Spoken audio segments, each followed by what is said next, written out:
Hi, this is Rebecca from ChemKnits, and it is finally time for me to try dyeing yarn with Jell-O. I know that you have been wanting to see this for a really long time, and I've been really nervous because what happens when you heat up Jell-O and then cool it down? You get Jell-O. The gelatin will solidify. So I've been nervous that I will end up with an icky, sticky mess. But I know people do this and end up with beautiful yarn. So I think that if we take proper care and use a lot of rinsing, we can end up with some stunning yarn. So let's try it out. If we take a closer look at the ingredients, we see that there are acid molecules present inside Jell-O. So I'm not going to try adding any vinegar to our dye bath at first. I'm going to see if everything that is present in these Jell-O mixes is sufficient to dye yarn. Today we are going to dye 100 grams of 100% wool of the Andes worsted weight yarn that I have pre-soaked in just plain water for about 30 minutes.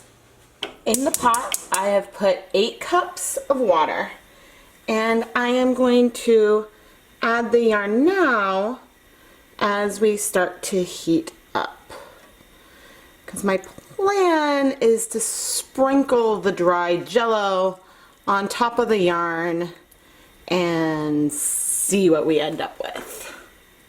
This isn't low immersion. There's plenty of water for the colors to spread out. I'm not yet sure if I'm going to add the entirety of the 2 packets of Jell-O, because normally there is more water in here presently than you would normally use if you're mixing Jell-O. Normally for one of these boxes you'd use 2 cups of water, so hopefully having the additional water will help keep things from solidifying.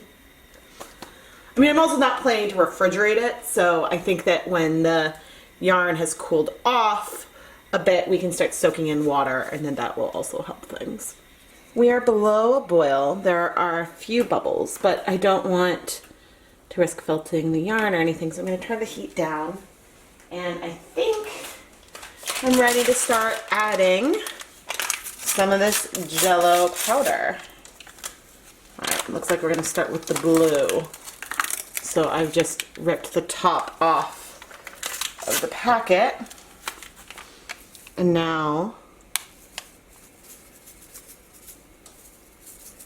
start sprinkling it on.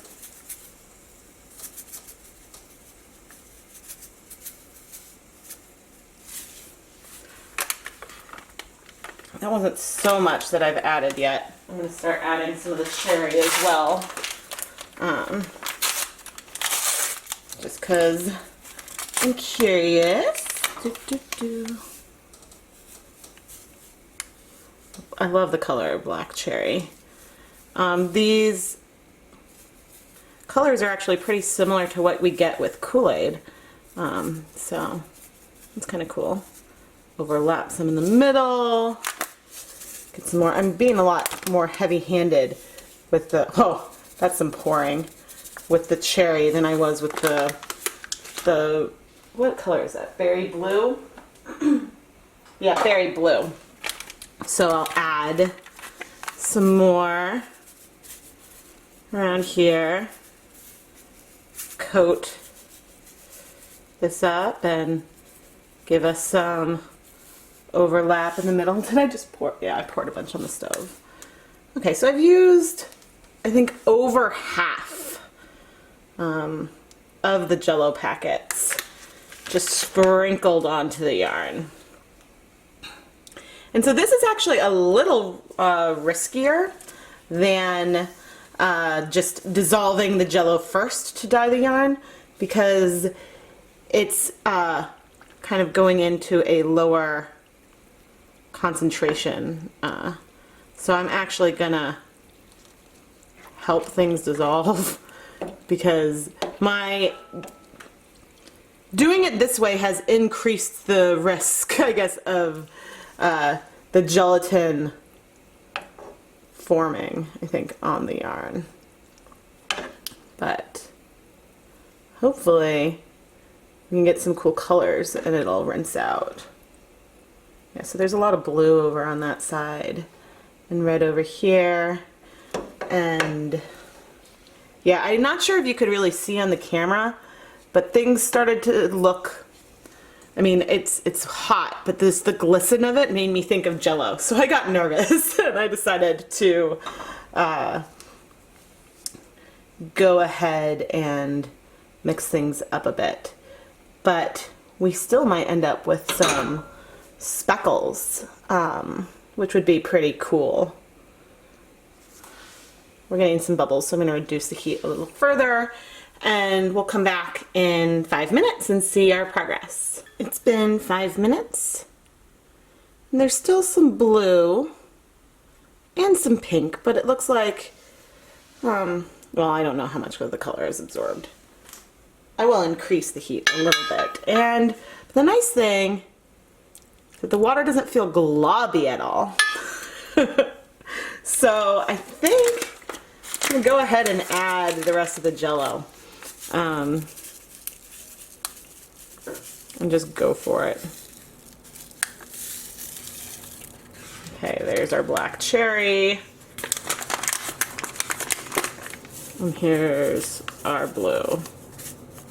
Realize it wouldn't entirely be fair for me to do this experiment without going for broke. Okay, I will push down a bit to add some more water on top. Because again, I'm nervous, but if this goes well, then, you know, we might not need to do that in the future. Okay, I think that these colors are really pretty, and so we could get some really interesting kettle dyed tones out of this. I am curious if we will need to add some vinegar to help the colors bind all the way to the yarn. But for now, I will check back in another 5 minutes. So we're bubbling a little bit. And you can see, alright, so right there, there's not a lot of color. But in some other spots, there's still a fair amount of red, which, as we know from our other experiments, usually strikes pretty quickly. The color levels are pretty low, and the fact that they haven't really mixed over the yarn seems to me that some of the dye has bound to the yarn.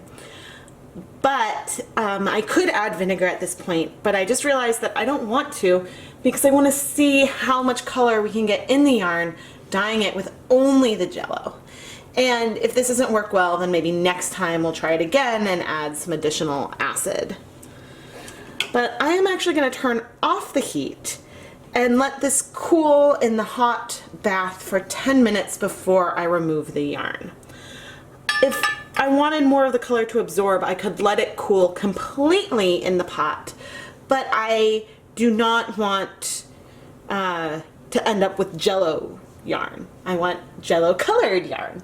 So I will remove it and maybe transfer it into a warm rinse bath. It's been 10 minutes, and while there's still some blue, which actually you might not really even see on the camera, there's still some blue in there, and well, most of the red finally seems to have absorbed. So I am now going to remove the yarn, and we'll see how much color is left in the pot. Back here I have 5 cups of warm tap water that I just put in from my sink. And oh yeah, that water is pretty clear. I'm draining out as much as I can and then transferring the yarn into this dye bath, into just this plain tap water. All right, and here is the yarn. So this, yeah, I mean the dye bath is still way warmer than this is, so it was still a change in temperature. but I didn't want, a lot of times I'll pull yarn out and let it just cool in the air. And I didn't really want to do that today because I was nervous that if we let it cool, then we would start solidifying the Jell-O. So I wanted to start trying to rinse that out a bit. I am, however, going to let this cool before I start washing it because I don't want to agitate the fibers too much. But the colors that we got are really, really pretty. I think that, you know, the colors aren't as vibrant as I maybe would have expected, but I think that we've got some really nice dusty tones in there because of the black cherry and it mixing into like a dusty purple with some of the berry blue. So anyway, once this cools, I'll come back and we can, you know, rinse it out. All right, our yarn has cooled. So I'm just going to set up a wash bath with some Dawn dish soap and cool water and add in our yarn. Sort of squeezing out some of the water from the previous wash bath, but check out these colors. It's a bit soapy, but we've got a really nice, they're kind of dusty. It's the black cherry, this, with just one packet, it's almost like a dusty rose and purple and a kind of cool blue. And actually, like, the yarn feels pretty good. I don't feel, I mean, it feels just like dyed yarn. I'm not feeling anything that feels like Jell-O. So, yay! I think that means that this has worked pretty well and the color is all staying in the yarn. So I'm going to let this soak a bit and do some additional rinses just because there were so many things in the dye bath beyond food coloring and acid, and I want to just give everything enough time to rinse out. But then after these rinses, I will hang up the yarn to dry. Here is the finished yarn that we created using dry Jell-O in a kettle dyed technique.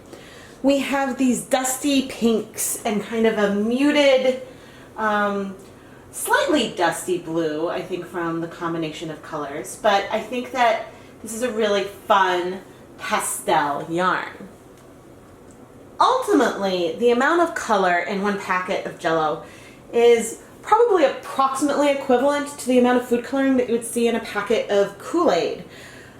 But where I have shown some videos where I have used, you know, over 10 packets of Kool-Aid on one skein of yarn, I would never try to use 10 packets of Jell-O on one skein of yarn because that's a lot of gelatin in there, and unless your volume of water was super huge, I would start worrying about, you know, making that Jell-O yarn that you want the color, you don't want the, you know, the solidity of Jell-O. I was pleasantly surprised in this experiment where I tried to dye yarn with Jell-O. The colors are beautiful and the yarn feels soft and really knittable. It doesn't feel like it was, you know, that it has any gelatin left in it. So I think that the technique worked really well. Now, if you were going to go to the supermarket to look for something to dye yarn, I would recommend that you use a drink packet like Kool-Aid or even straight food coloring over Jell-O, just in terms of cost and the vibrancy of the color you can achieve. However, if you happen to have Jell-O in your home and you want to play around with dyeing yarn, go for it and you can get some really, really stunning results. I am Rebecca from ChemKnits, and if you want to see more exciting dyeing videos, make sure you subscribe to the ChemKnits Tutorials YouTube channel so you get updated when I go live or release a new video. Thank you so much for watching.